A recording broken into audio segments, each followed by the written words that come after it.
here with Ricardo from Xplored. And how is the show going for you, Ricardo? The show is going great. Actually, we're having lots of people. All the table is always full all the time. We're getting great feedback from players, backers, or just players that wanted to try the system for the first time. So yes, it's great, actually.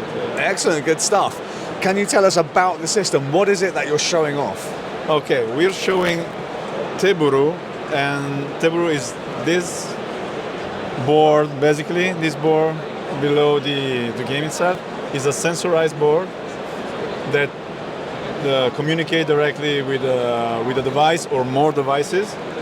And basically what it does, the main thing that it does, it knows what you do on the board. So it recognizes the movement of the characters, the players, and can react accordingly. And depending on the game, different things can happen. Like in the other games, if you move in a new area of the city, the game tells you the story about the area, what's going on, what's your options for the area.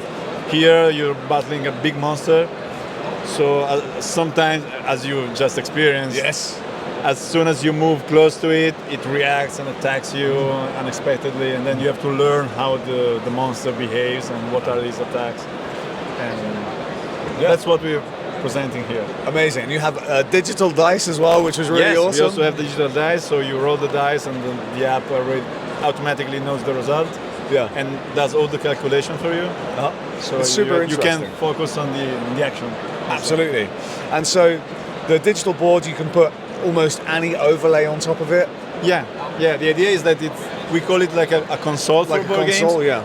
Because once you have the board, the Teburu, then you can put on top all the games we're gonna produce, we're gonna make, and you don't need to buy the technology more than once. Basically. Yeah. So yes, you can put any game on top of it and you can play. Amazing. How long has it been in development for? When is it available? Is it available now, the console? We started the development at the beginning of 2017, and we started showing it behind closed door. Trying to find a way to bring it to the market. At Essen 2017, it was a long way. Then we launched our first Kickstarter campaign at the beginning of 2022. Okay. For this game. Last year, yeah. This year we launched the second campaign for Vampire the Masquerade. And this game is supposed to reach the backers at the beginning of next year, 2024. Amazing, exciting stuff. So, what was the reaction when you tried to bring sort of the digital and electronic component into something as analog and generally quite traditional as board games? Yeah, it's been a challenge actually, because not only because people, us included, I have to say, when they play board games, they want to step away from screens and technology.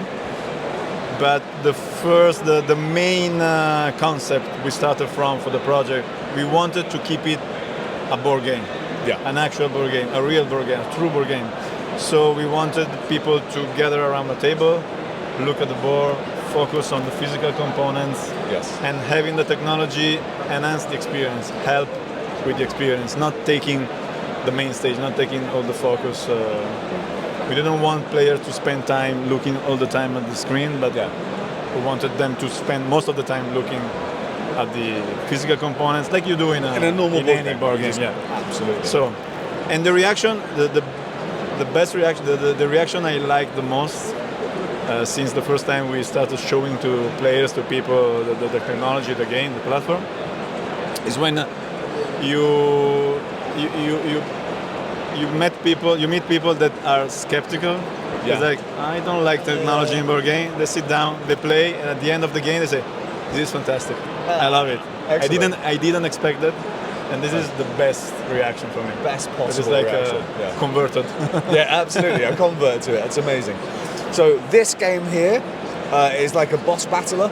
Yeah, this is a boss battle cooperative. Yeah, fully cooperative. The bad karmas. Yeah, it's our first game, and it's 4 people fighting against big monster. Each monster represents one of the 12 zodiac signs. Ah, cool. So there's a campaign mode where there is some simple story that to bring the heroes traveling around the world to fight each one of them. Nice. Awesome. And your newest one, you have the license for Vampire the Masquerade, Yeah, the which second is game is licensed, tremendously yeah. exciting. Yeah, it's based on the Vampire the Masquerade license. Yeah. We got the license and we decided to make a more narrative RPG experience. Okay. It's less action oriented and it's more RPG oriented. So you basically what you do in the game is you're new in town and you have to slowly know the city, know people in the city, because it's as a Vampire the Masquerade campaign. It's more political, more based on the relation with NPC, with other inhabitants of the vampire world in Milan. It's set in Milan. Yeah, of course. Because many of us is from Milan, so cool. And we proposed that to Paradox, and they said, great, let's go for it. Yeah, let's go for it, and we're very happy with that. Amazing. So, how does the gameplay and the mechanisms differ between the two games? You said one was more of an RPG. Is it card-based? Is it much more driven from the app? Is it more dice? How does the game work compared to this one? Okay, this one is more. It's turn-based. Every round, each player moves his hero, and then he decides which action to perform. Most of the action are attacks, of course, because it's a battle. Then the monster attacks back, and you roll the die to see how effective is your attack, how much damage you deal, and stuff like that. The other game, and it's action oriented, as I said. And the main one of the main mechanics is we took advantage of the technology. So when you start playing, it's not like a normal game where you have to read all the steps that the boss, let's say, intelligence go through to understand who's gonna attack, what kind of action is gonna do. The app take care of it. So one of the main mechanics of the game is to learn, discover, understand how each of the 12 monsters will attack you, which are their strategies, their tactics. While Vampire the Masquerade, as I was saying, is more RPG. So there's more storytelling through the voice acting and on the app, and then you have your character sheet that it's similar on your to device? on your personal device, Nice. and it's similar to the RPG character sheet, and based on your characteristics, your abilities, the game puts you in front of choices. It's like you play some small scenes where the game tells you what's happening, and you have to decide how to react, how to act, where to go, and then you roll dice to check if you pass the tests, if you need a test based on charisma, based on, or use your vampire special powers, let's say. Amazing. Very nice. So what's next for the Teburu system? What else have you got maybe lined up? Are you working on anything else? We cannot talk about it. You can't even talk a little tiny just bit? a little bit, because it's official. We closed the deal, partnership deal with Hasbro. Yep. So now we're working with them. That's a massive deal, right? With Hasbro. Yeah, it's a massive deal. We were very happy about it. It's huge, yeah. Yeah, Amazing. it's huge. And so we're gonna work with Hasbro and of course with their IPs. Yeah. And we'll see. And we're very excited because with them we can make the platform grow much faster than what we could have done by ourselves. Absolutely. So, can you share any particulars of that deal, and what does it involve? Is it just the usage of the IP? Are they going to take on and help you market and sell the Teburu system? What does it look like? It's a real partnership.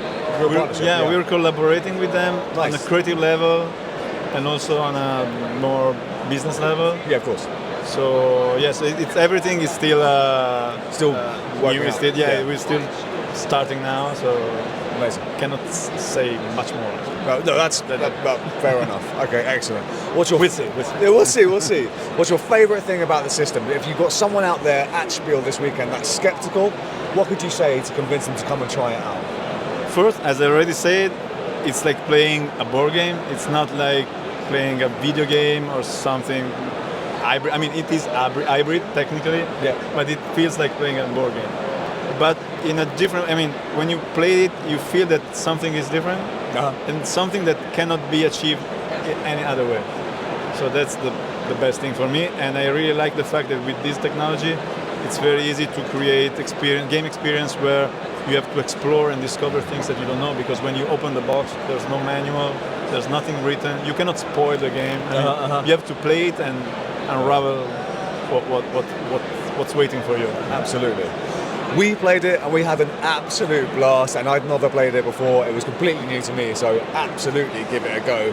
And I think if you're looking for a new experience, something that you're not going to find anywhere else at any other booth, come to the Teburu booth at Xplored. And if you like our content, you want to see more on Spiel, please do check out the rest of our YouTube videos, check out the podcast, and follow us on Instagram.